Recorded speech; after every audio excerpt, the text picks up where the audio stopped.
Hello, everybody, and happy Sunday. I'm Anjanette Levy, and welcome to my channel. If you have been here before, welcome back. And if you're a first-time watcher, welcome to the channel. Thank you so much. I'd love it when you come in. If you could give me that thumbs up, hit that thumbs up button, hit the notification bell, give me a like and subscribe. Really trying to grow the subscriber base here, trying to hit 21,000 sometime soon. We've had some really great growth here in the little channel, and we're trying to grow it and make it a little bigger. So I appreciate everybody who's been a part of that. And I appreciate our great moderators who've really helped keep the chat going. Everybody's been wonderful. We've got memberships now, so you can also become a member and enjoy the great emojis and shout outs and all of that good stuff. So let's shout out our moderators really quickly. Webby is here, Mel Mack is here, Monty and Moderator. Thank you to everybody for being here. And just a reminder, everybody is welcome here, but be respectful to everybody. No being nasty to people, no being nasty to the mods. No, I'd prefer it. I'm all about feedback, but if you've got something nasty to say to me, guess what? You can say it, but nobody's forcing you to be here. So, you don't have to come in here and be mean. So, we're going to talk about a few things today. Yo, Lindsay. Yo to you. That is a super cute kitty cat. Yo, yo, yo. The docket is here moderating too. Thanks to the docket for being here. So, and thanks to everybody for being here today. We've got some really big news. Civil disagreement is possible. I agree with you, Afton. It is. We can be civil and disagree. All opinions are welcome here, but we don't need any of the nastiness. So, if you're going to troll, go troll somewhere else. So here's the deal. We've got a lot of big things happening this week in two cases that I've covered really closely. Let's start off now with the Maddie Soto case, if you would. And I forgot too, just really briefly, guys, let me know where you're watching from in the chat. I love it when I go back in the chat and in the comments, especially if you're watching on replay. Welcome to all of our replay viewers too. I forgot to say that. Let me know where you're watching from, because I love it when I see the different states, different countries. It's amazing. So big cases I've been following, the Maddie Soto murder case out of Florida. And of course, the Idaho Four case out of Idaho. We are going to have guilty pleas all around and sentencings this week. So kind of surprising, kind of not.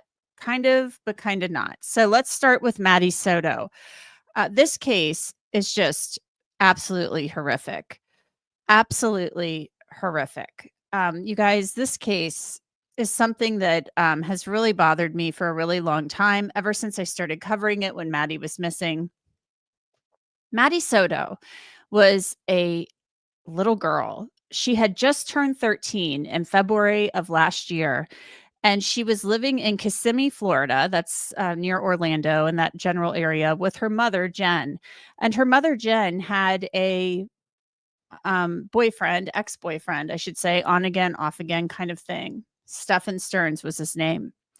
Maddie Soto, on a Sunday night in late February, celebrated her 13th birthday with her grandparents. It was a birthday party. Some of her school friends apparently didn't come or couldn't come, but she got some money for her birthday, some things like that. I mean, I've read every police report available to man on this case. And so she gets picked up. Her grandparents drop her off, actually, I believe, from the birthday party back at her mom's house.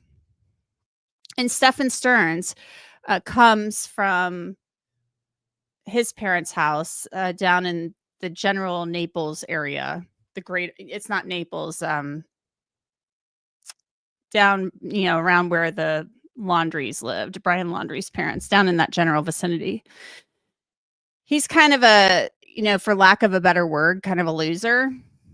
He had lived with Jen and Maddie for a while, and then went back down to live with his parents. And it's very weird because he's kind of well-spoken. You can hear it when he talks to the cops. He's kind of well-spoken, but he obviously has some issues. Oh, Blue Giraffes corrected me. Her aunt dropped her off. Thank you for correcting me. Her aunt dropped her off at her mom's condo. Sterns is there. He comes into town. I think we still are kind of at a loss for why exactly Sterns came into town, because he and Jen had broken up by that point in time. I think that's one of those questions that's still hanging around out there. Why did Sterns feel the need to come into town on this particular night? And I've got some theories about that. He claims Jen was starting the new job and she needed to sleep in, and he was going to help her out that week with Maddie, take her to school. This is not something he usually did, taking Maddie to school. But Jen was going to sleep a little later because she was starting this new gig at Disney. So Sunday night, Jen is getting ready to go to bed. She needs to get her get her rest for this new job she started. She has a doctor's appointment the next morning to go get blood drawn. And Sterns and Maddie go up to bedroom 4 in the condo. This is a bedroom where Sterns had slept in the past. And remember, he and Sterns and Maddie or Sterns and Jen are broken up at this point in time. And Maddie goes up to go to bed with Stephan Sterns, the now ex-boyfriend of her mother. A 13-year-old girl, just turned 13. She had been 12, sleeping in the same bed as a grown man who is not her father. What? No, never. I'm a mom. Never on this earth is my child sleeping in the same bed as somebody who is not their biological parent. Never is that ever happening. There are text messages where he says to Jen something like, oh, we're up here. She's building her nest. Like she's making her little spot in the bed where she likes to go to bed.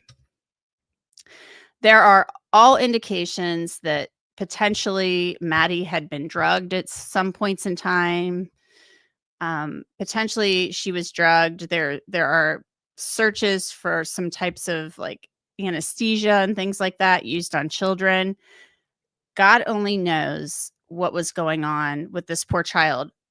Fast forward to the next morning. Maddie doesn't show up at school. No Maddie at school.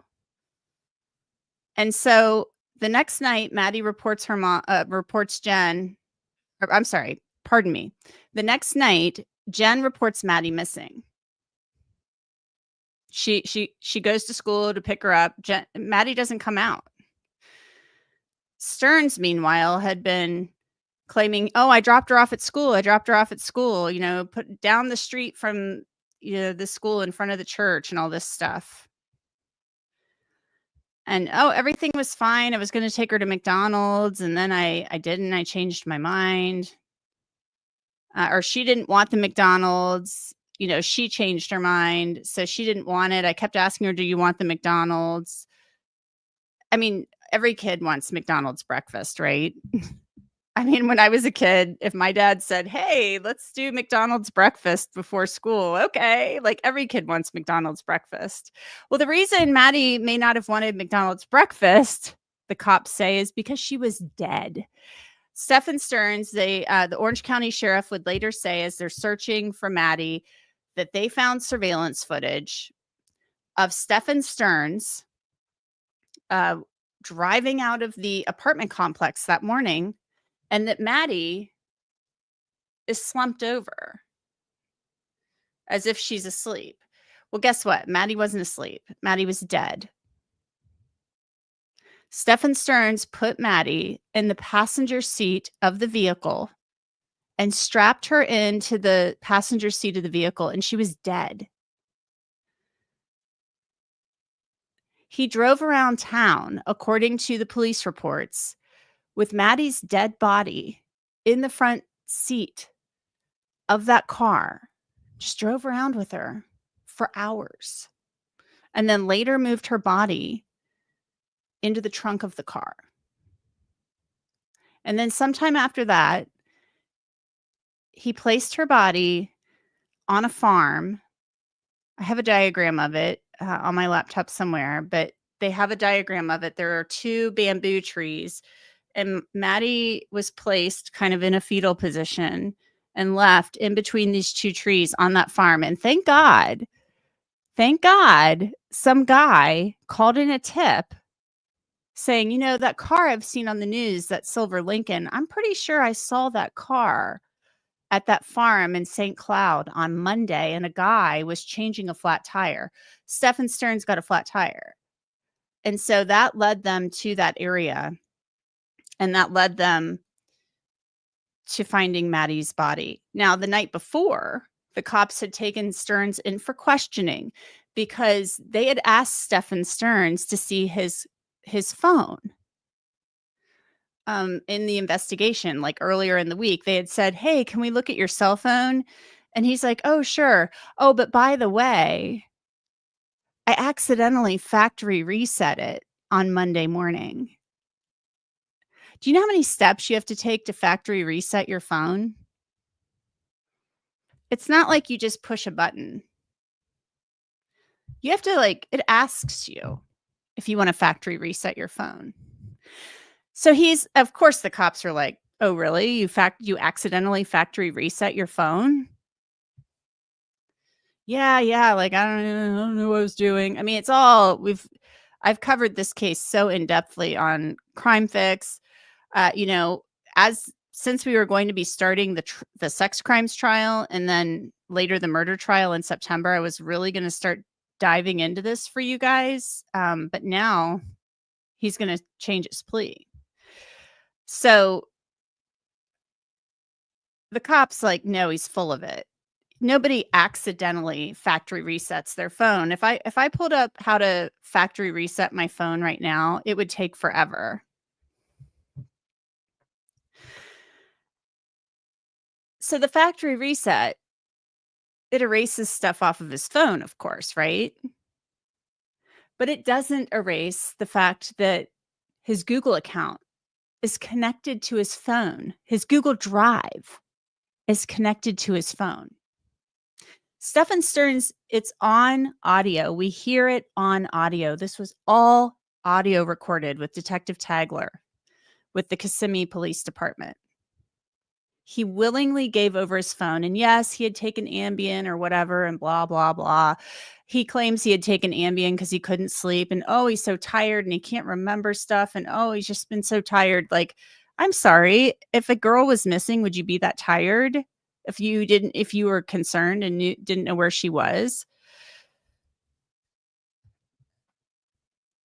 So they find on the Google Drive, guys, if you haven't been following this case, they find on the Google Drive, they say 1,800 images of Stephan Sterns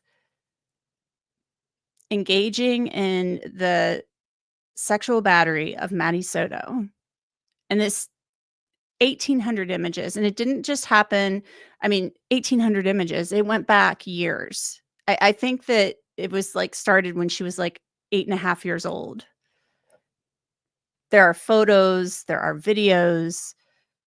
And so they take him to the Orange County Sheriff's Office and they start questioning him. And we've got this interrogation laying around here somewhere. I mean, I've got it on my laptop. Again, since we were nearing trial and I was going to be swamped with Kohberger this week, and the trial was starting for the sex crimes this week. It was supposed to for Sterns. And then we were going to have the murder trial in September. I was going to start kind of diving into this for you, for those of you who haven't followed the case, and really get into the weeds. And maybe we can still do that a little bit for those of you who haven't followed it. But they find these images and they're like, oh my God. So they bring him in for questioning. We've got the interrogation.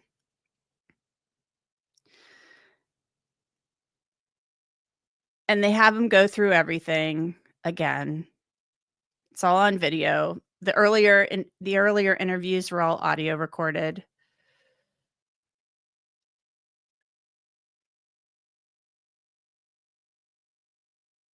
And they confront him about the images in the Google Drive.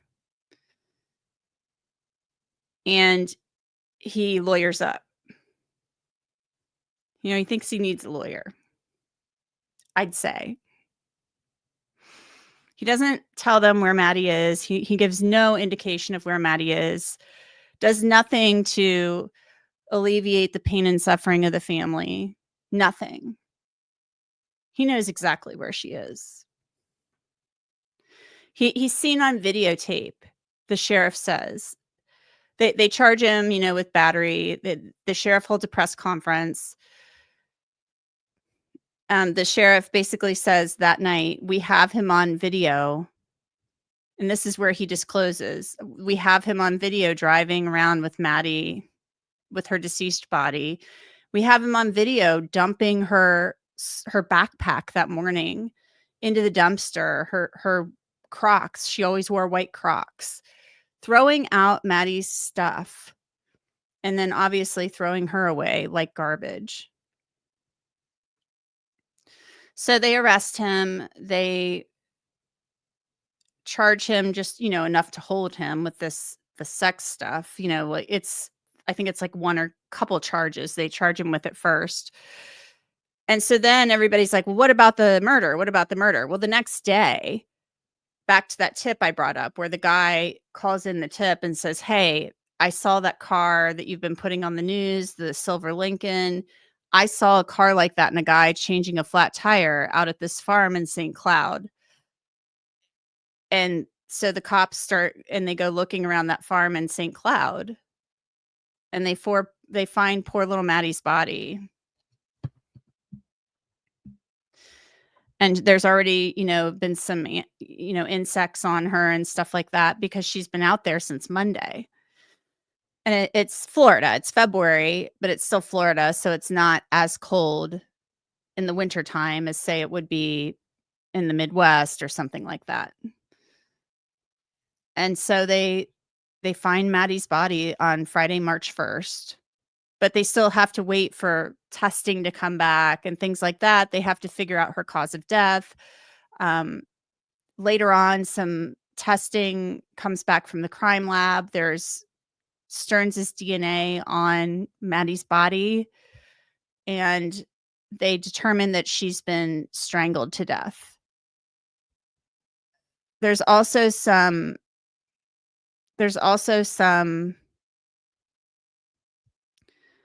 really weird text messages between he and Maddie where there are these coins that you can buy on Amazon and it's for first-time parents.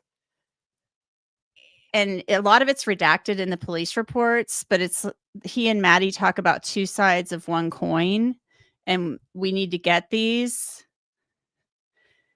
And it's what parents apparently buy when they're expecting a child.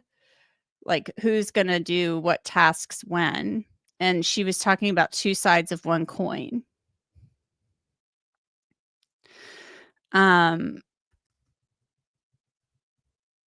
They're like parent decision coins.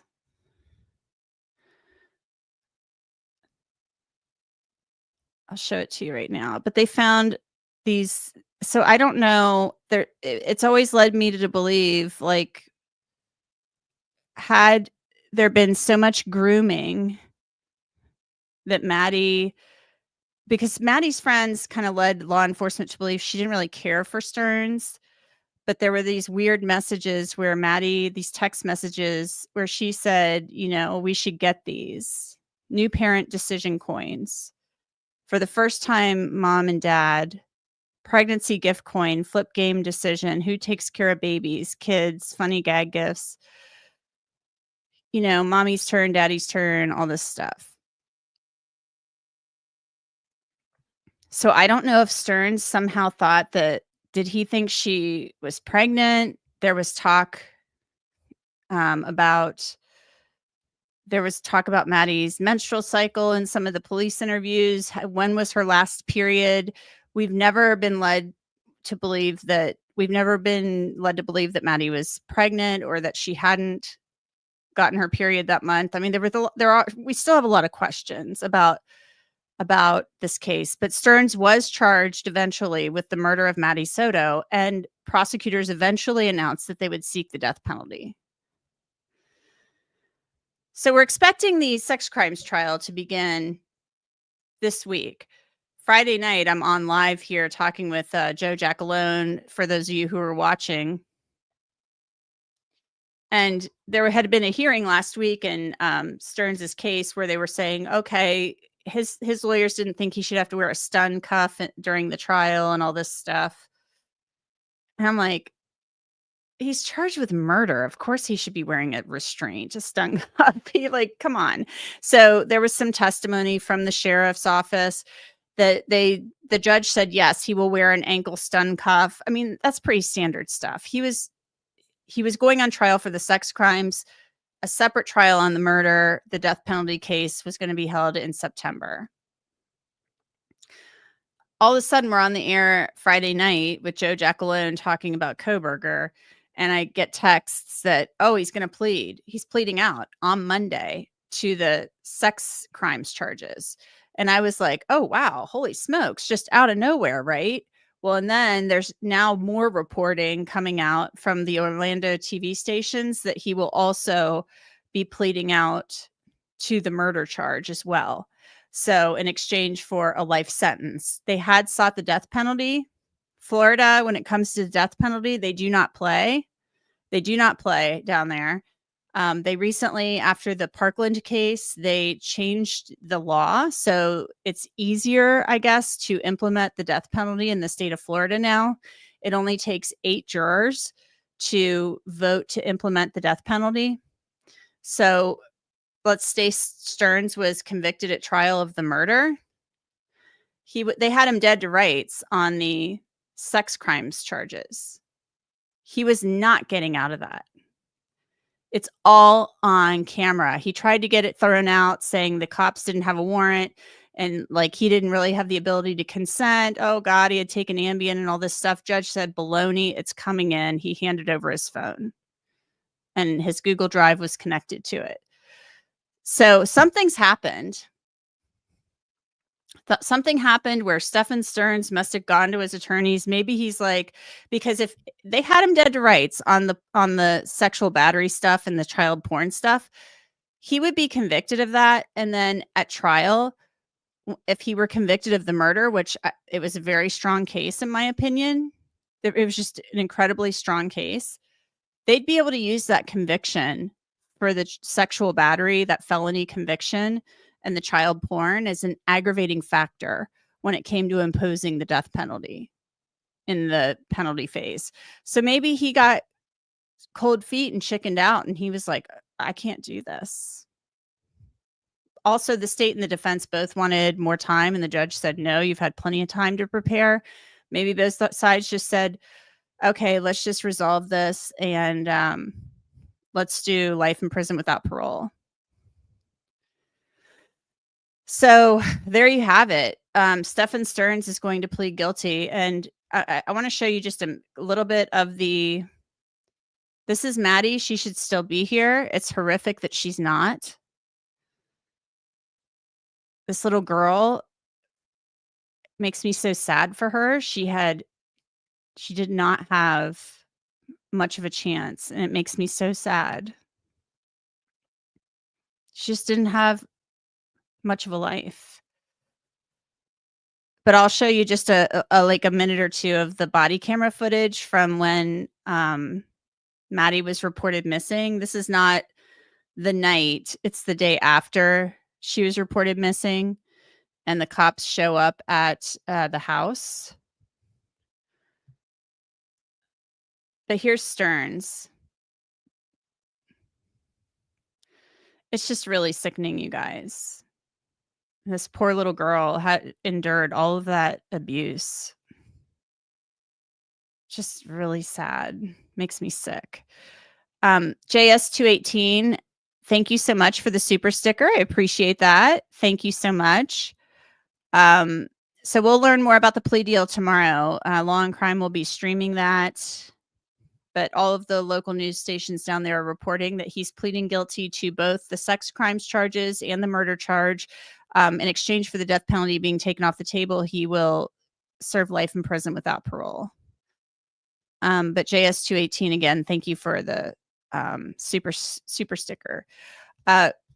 Remember, if you're just coming in, thank you so much for joining. Please give me a thumbs up, like, and subscribe.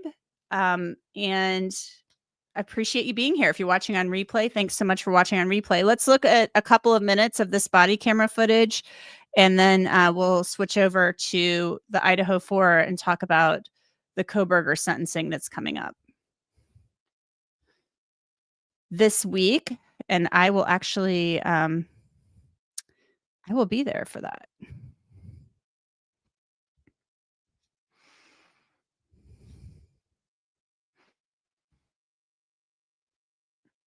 Madeline's mom? No. No. Are you Madeline's mom? Yes. Did she come home? What's that? Did she come home? No. You don't know where she would have gone. No. Did she take anything? Any clothes? Her birthday money is still here. Toothbrush, everything. Okay. Shoes. So nothing that she like took with her and went somewhere else. Is there any place that you guys think that she would have went? Any friends' houses? The only friend I could have thought was Sage Ellis, but I think Orange County PD already went to her house and talked to them. Okay. What's that address? Just so I can make sure they already checked there. So they're trying to look everywhere they can. Of course. First name is Sage, last name Ellis? Yeah, ELLIS. Okay. Let's see if I still have Google Maps pulled up to her address. Let's see.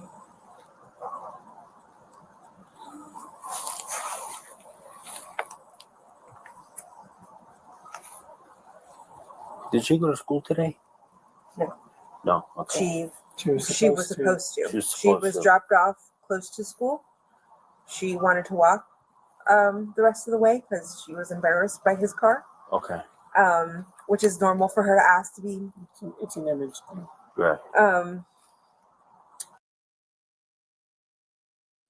Hey guys, I misspoke earlier. I apologize. This is from the night that she was reported missing.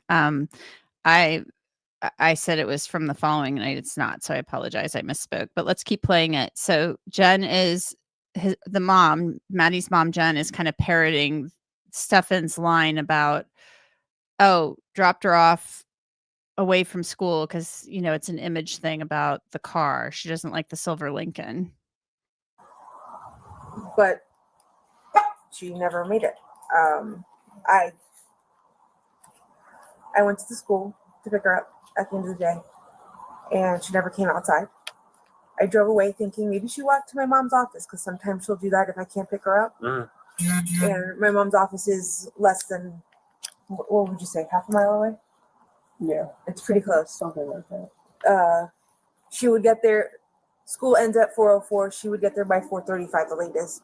She never got there by 4:35. I started driving around. I went back to the school. The school was closed. Melissa screamed she could maybe walk to her grandma's house, but that's a lot further. When the school was closed, I realized something was wrong. I called Sage and I said, "Hey, did you see Maddie today? Or is she with you? Because I can't find her." And she said, "No, she never made it to first or second period." And I said, "What do you mean? I dropped her off at school." And she's like, "She never made it to school." And I said, "Can you please check with the rest of your friends, see if she made it to any of her other periods?" At this point, I messaged her teachers directly, and I asked if any of them saw her. 2 of them responded to me. One of them told me she didn't make it to his period, and he also checked her attendance for the rest of the day. She never made it to any of her periods. This is when I knew something was truly wrong because she was dropped off by him close to the school. She should have made it to school. At that point, that's when I called 911. This was around 4:35, 4:40. Police did not show up till 7:30, I want to say. Mhm. Up in Orange County? Up in Orange County. Okay. And then at that point, that's when all the questions started happening. And then he took them to where he dropped her off. Someone in an outfit she was wearing sit in their parking lot for a little bit, like take a break from her walk because she was early for school, and then get up and then leave towards the school. That's as far as Okay. I can tell you right now, nobody's dropping off a 13-year-old girl that far away from school for her to walk. Nobody's doing that. That doesn't happen. I mean, she's a little girl and it was way early. It was way before school. Would have been really early for school. Even if you're embarrassed by the car, that was far enough away that was too far. So nobody does that. Karina King, thank you for the super chat. I've been listening to his jail phone calls with his parents. The way he talks about his love for her is sickening. The judge should not accept his plea.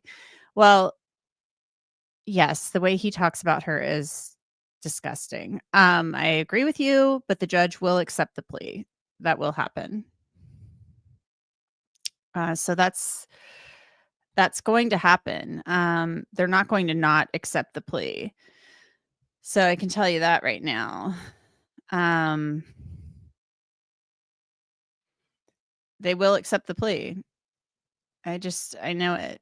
It's the judge is not going to say, okay, no, you can't accept the plea. Now let's go down to Stephan. Here's Stephan walking out of the house.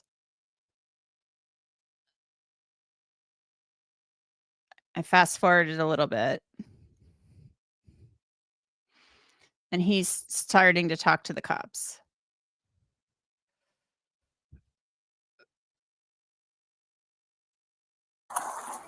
So that white Nissan Sentra there, that is Jennifer's. Okay.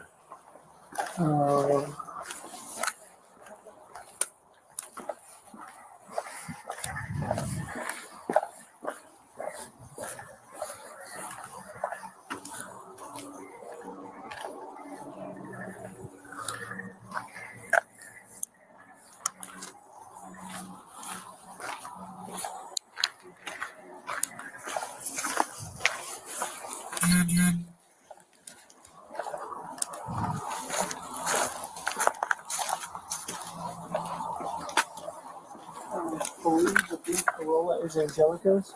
This one? Yeah.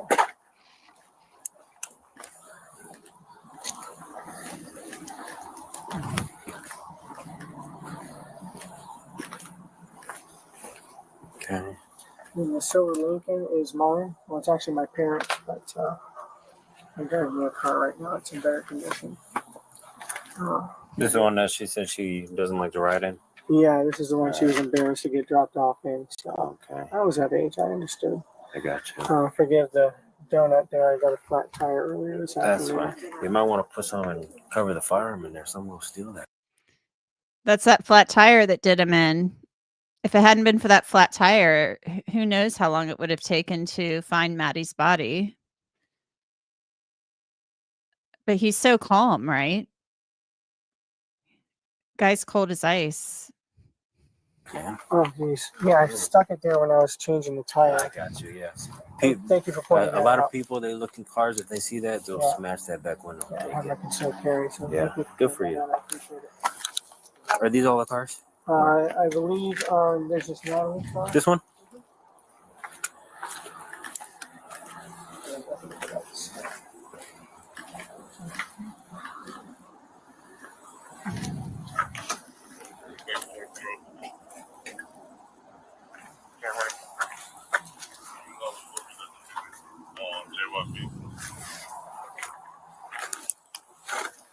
Is that all of them? Yeah. Just those 4? Okay. All right. Well, I'm going to go head over to Sisters. What is her name? Stephanie. Stephanie. All right. I'm going to go over there.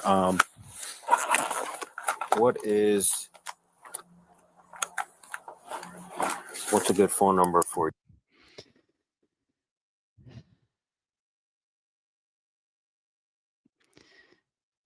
So I saw some of you asking what time is the hearing tomorrow. I believe it's 1:30 Eastern time.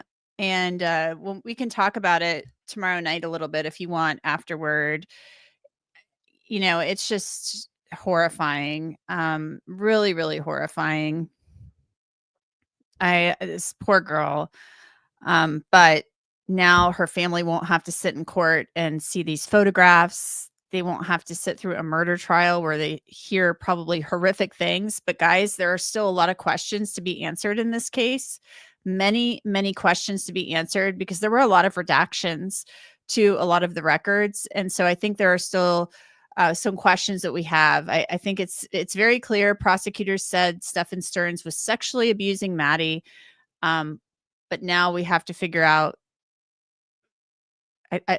why did this homicide happen? Was Maddie going to disclose this? Was Maddie just sick? She couldn't do this anymore. Was she sick of doing this? I'm not doing this anymore. What was going on? So I think we still have some questions to be answered. And there was a lot of concern, as I mentioned, among the investigators about Maddie's last menstrual cycle and whether or not she had gotten her period. Jen Soto said she would keep track of Jen Soto said she would keep track of Maddie's periods on an app on her phone. She had almost like a cycle tracker for Maddie. So what was going on? And just to be clear, Jen Soto has never been charged with a crime related to her daughter's death or disappearance or the sexual abuse. She was aware that Maddie was sleeping in the same room as Stephan Sterns. She allowed it. She didn't think she should, allegedly, but she was aware of it. And it's really disturbing. Madman says, well, during the autopsy, couldn't they tell if she was pregnant or not? Yes, they could, but we've just never been told whether or not that's true. Oh, witness multi-chick Bradley. Well, it's alleged Courtney Richens dosed her hubby with a fentanyl gummy. Sometimes people dose others. I suppose that is possible as Sterns. Yes, I mean, anything's possible. I think the investigators suspect that there were times that Sterns was drugging Maddie based on some of the things that were found on the police reports. And there were some Google searches about anesthesia for young girls, or I'm sorry, for children. There was some type of anesthesia for children that was found on his phone. All right, guys, let's switch gears. The Idaho Four, Maddie Mogen, Kaylee Gonsalves, Ethan Chapin, and Xana Kernodle. The sentencing for Bryan Kohberger for the murders of these 4 beautiful college students who are forever frozen in time, of course, will take place this week in Boise, Idaho. I will be there covering it for Law and Crime, and I will be covering it for you. So I'd love to know what you guys want to know. I will be there in Boise. It was very interesting to be in the courtroom for the plea hearing, and I think it'll be interesting to be there for the sentencing. You really can see a lot more, of course, being in the courtroom than you can from the 3-camera zoom that we have in the judges on the judges YouTube channel. But it's going to prove to be, I think, a very emotional hearing. It will begin at 9 a.m. Mountain Time on Wednesday, the 23rd. And all of the families are expected to attend except for the family of Ethan Chapin. They told the Today Show that they do not plan to attend, that they will take their boat out on the lake that day and celebrate Ethan and honor and remember him. But the other families do plan to attend. And there's no gag order now. So this guy will be there learning his sentence. As I've told you before, Judge Hippler can go below the 4 consecutive life sentences that the judge or the prosecution and the defense agreed on. He's not going to do that.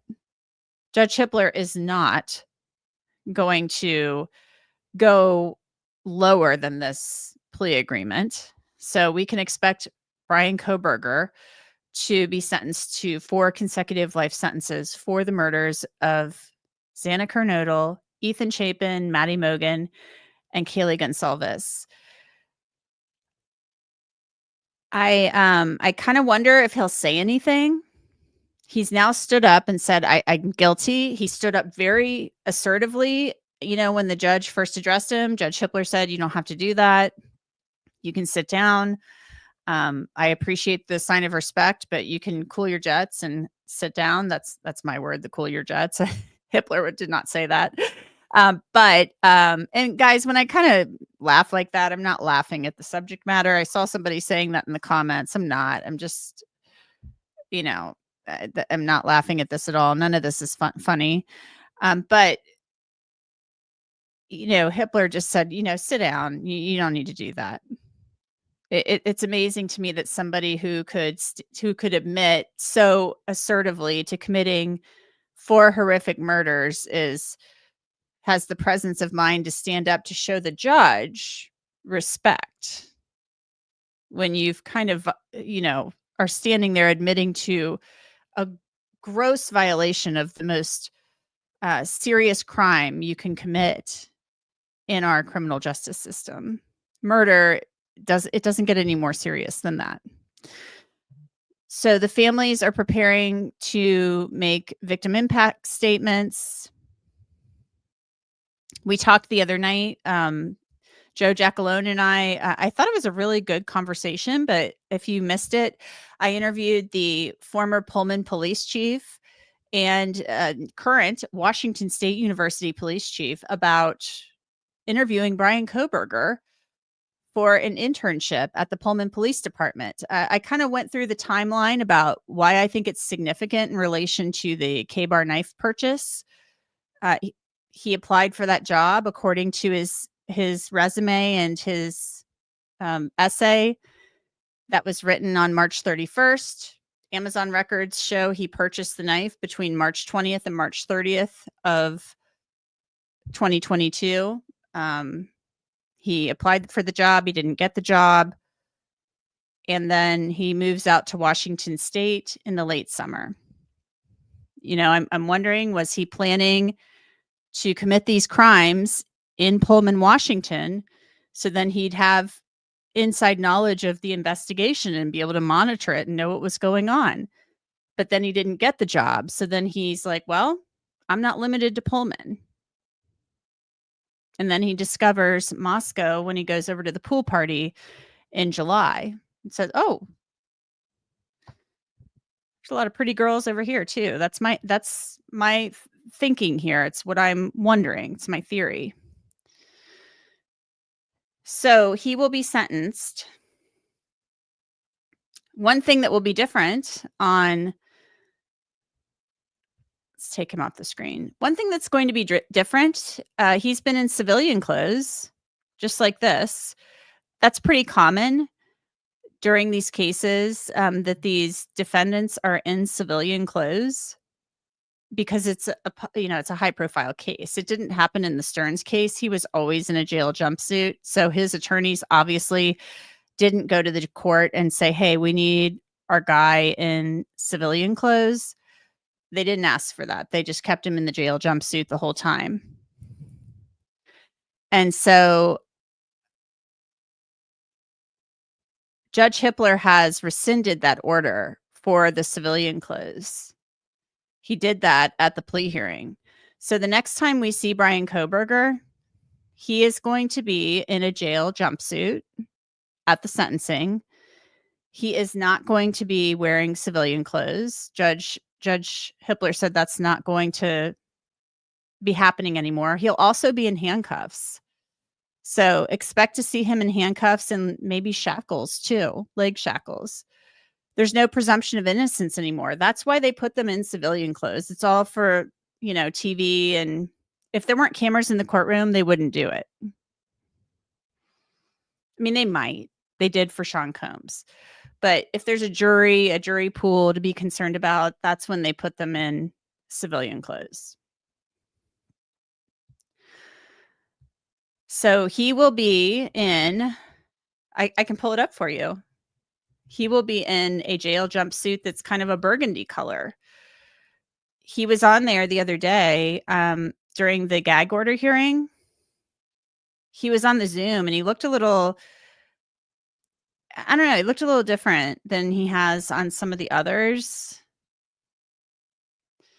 I don't know if he had an opinion about the gag order, if it was just his attorneys that had the feelings about it. I would be interested to know if Bryan Kohberger opinion one way or the other about the gag order being lifted. I mean, was studying to get his PhD. He's got to have an opinion about this stuff. So look at him here, everybody. He was up in the corner, up there. You can see him up here. So he'll be wearing that burgundy shirt, that burgundy jumpsuit. And at times he looked, maybe it was just him sitting where he was in the jail. Maybe it's not comfortable watching this on Zoom, but there were times I felt like he looked a little uncomfortable as they were doing this hearing. So I was wondering how he felt about that.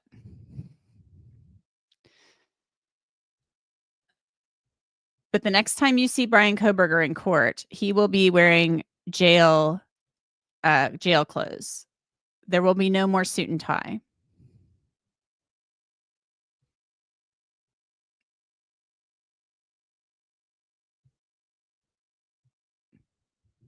And there he is. That's what you're going to see him in. And then they will make the decision about when to transport him to the Idaho State prison system. They may do it right after he's sentenced, or they may wait. They may do it in the middle of the night or something like that, just for safety concerns. I think we'll just have to wait and see. But I will be interested to see whether or not he speaks. Do you guys think that he will speak at the sentencing? He stood up and said yes. He was very assertive about it. And there was no hesitation. So do you believe, maybe I should do a poll, do you think he'll speak at all? Everybody's saying no, no, no. Betsy Ross, no. SCV Troy, no. Monty, no. Going Baroque, no. Lisa S, is he on medications? I don't know. He may well be. A lot of people in jails and prisons are on medications. Jennifer Smith, nope, he won't talk. Peppermint PJ says doubtful. Scott Scheffler, he won't speak. Yeah, I mean, I kind of wonder if he will.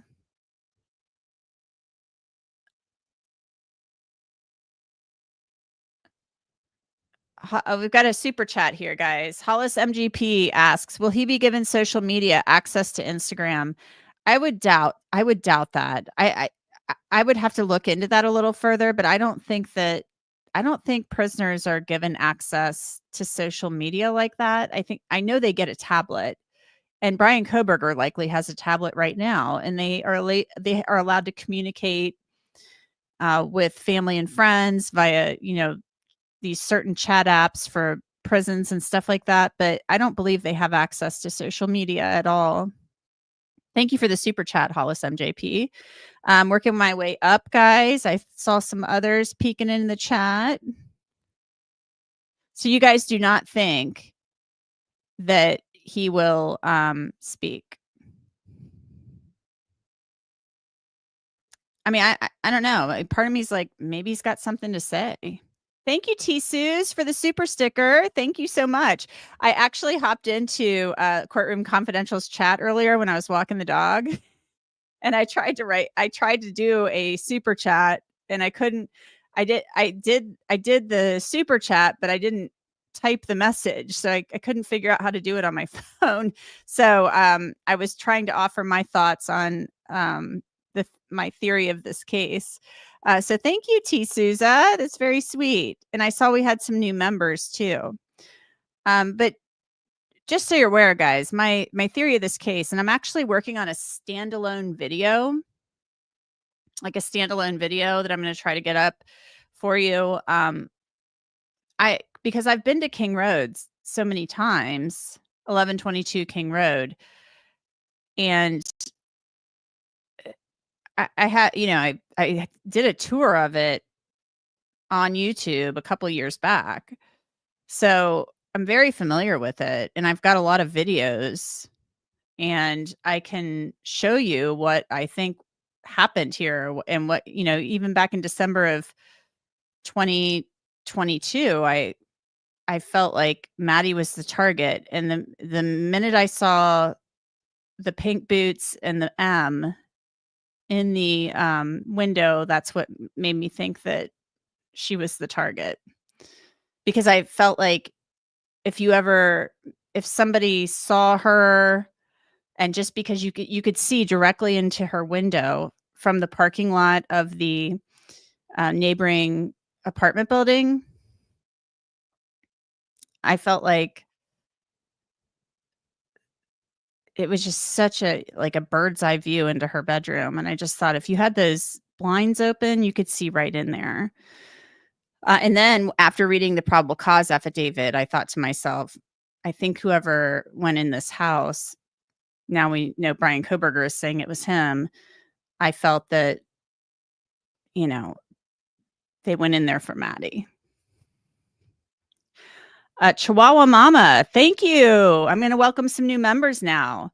Thank you, Chihuahua Mama, for coming in. I appreciate that. Thank you. Remember, everybody, when you come in, give me a like and please subscribe. I'd love to have you as a subscriber. We're working on lots of good new stuff here. We will do further coverage of the Maddie Soto case. It's an important case. I think a lot of people can learn from it. You need to know exactly who's around your kids at all times.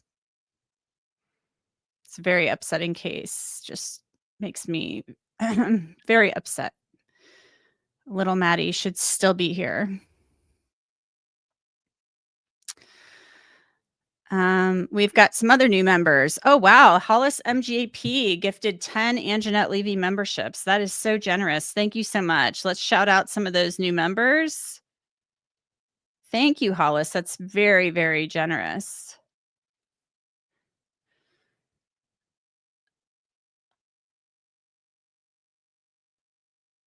Sue Joy is a new member, as is Sheila Duffy. Hollis is a new member, as is Rocco Love. And let's get our other new members. Louise P, Kelly D, Suzanne Sharp, ouch.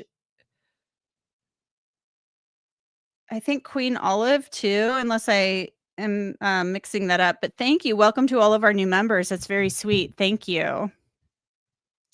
So you guys do not think Bryan Kohberger will speak. Do you think that the surviving roommates will attend and speak? Part of me wonders if they will actually attend. I think there's been there have been conflicting reports about whether or not Dylan Mortensen, DM, was actually at the plea hearing. Some people, like ABC News, said she was. I didn't see her. And then there was somebody in the chat one night who was adamant that she was not there, that she wasn't there at all. So I don't know if I think they'll be there or not. But Judge Hippler has said that they are victims.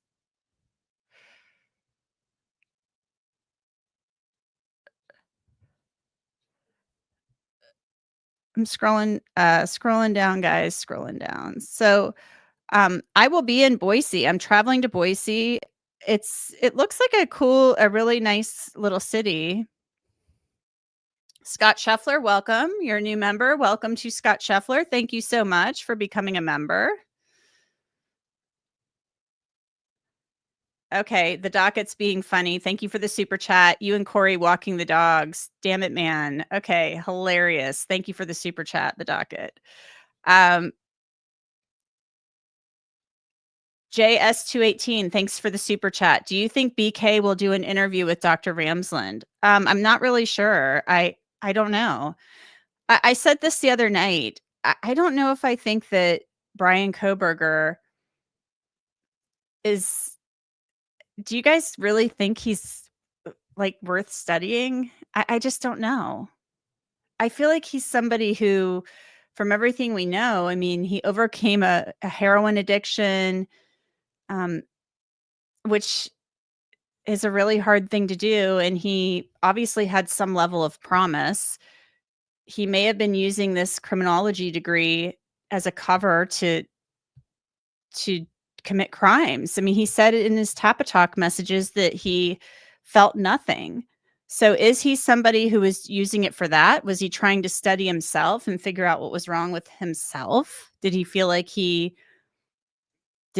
there was something wrong with himself and he was trying to study he wanted to study the criminal mind? Did he feel he had a criminal mind and he was trying to study his own criminal mind? So I don't know if he'll do an interview with Dr. Ramsland. And to be honest with you, I don't even know if Dr. Ramsland is that interested in studying him. I mean, I just don't know.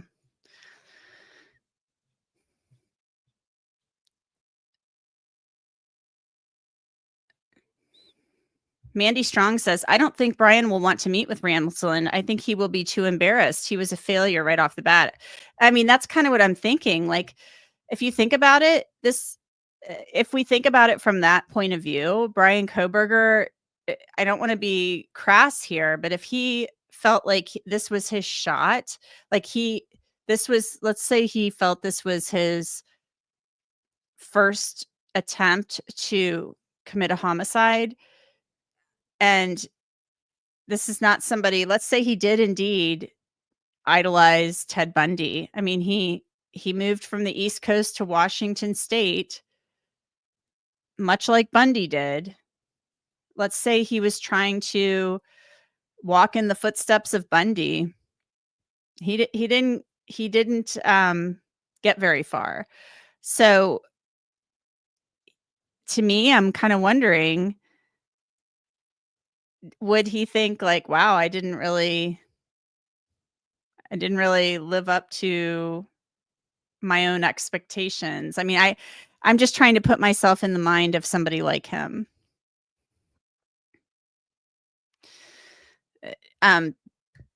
One thing I do want to address, though, I was watching an interview with Steve Gonsalves where he was talking about Kaylee. He was told by the coroner that she was gagged, and he talked about how she had marks on her mouth and that her face was covered like that. I think we need to be really careful about the police had said very early on that the victims, that was a rumor, that they were gagged. And when I say gagged, when I think of gagging, that means placing something in somebody's mouth and that they have something in their mouth that is gagging them.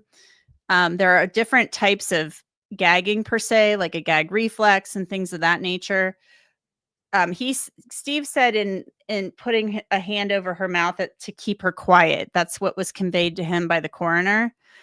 And I'm just not so sure. I think we need to be careful because law enforcement said early on the victims were not tied and gagged. So I could see Maddie being the target. The killer walks in, doesn't expect Kaylee there. Kaylee being there, waking up, thwarts his plans. She wakes up. She starts to say something. He puts his hand over her mouth. He's got to quiet her. He's got to take care of that situation. And it throws off the whole plan. And the whole thing spirals from there. And so I think that that's possibly what could have happened. And maybe the gagging is, holding of the mouth to keep her quiet and possibly doing damage with the knife at the same time, holding her down, holding her against the wall, something like that. Not to be so grotesque, but that may have been what happened. It causes a struggle. It causes a lot of noise.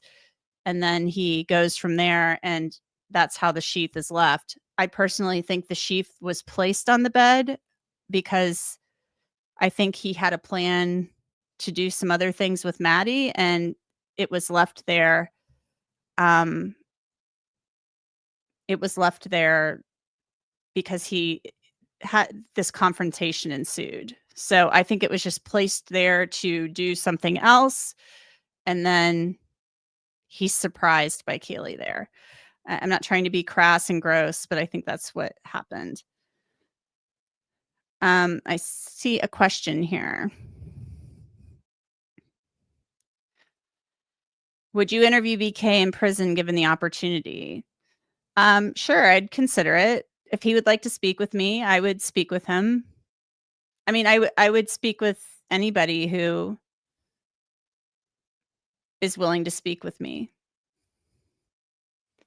As far as that goes, there are a lot of people I'm interested in speaking to, like the Making a Murderer case, the case made famous by that. It's not the Making a Murderer case, but the case in 2005, the Stephen Avery case, Brendan Dassey, the murder of Teresa Hallbuck. I interviewed Stephen. He called from jail one night into the newsroom. I interviewed him. So I'm willing to interview anyone.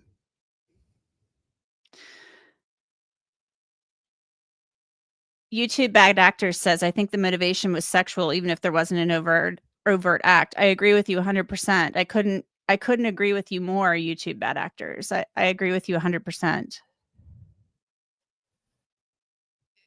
Carrie says his original plan was thwarted not just once, but 2 times. I agree with you on that too.